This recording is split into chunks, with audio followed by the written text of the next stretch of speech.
मैं तेनू फेर मिलांगी, मैं तेनू फेर मिलांगी, कित्थे किस तरह पता नहीं।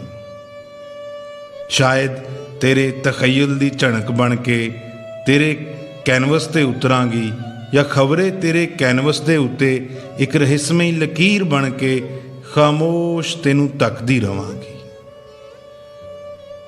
या खबरे सूरज दी लो बन के तेरे रंगां विच घुलांगी, या रंगां दियां बाहां विच बैठ के तेरे कैनवस नू वलांगी। पता नहीं किस तरह कित्थे, पर तेनू जरूर मिलांगी।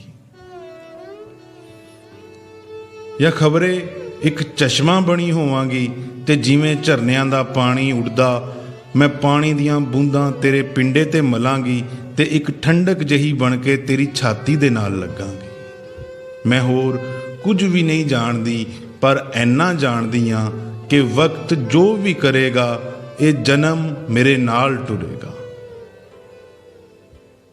ये जिस्म मुकदा है ते सब कुछ मुक जांदा है, ये जिस्म मुकदा है ते सब कुछ मुक जांदा है, पर चेतियां दे धागे कायनाती कणां दे हुंदे ने।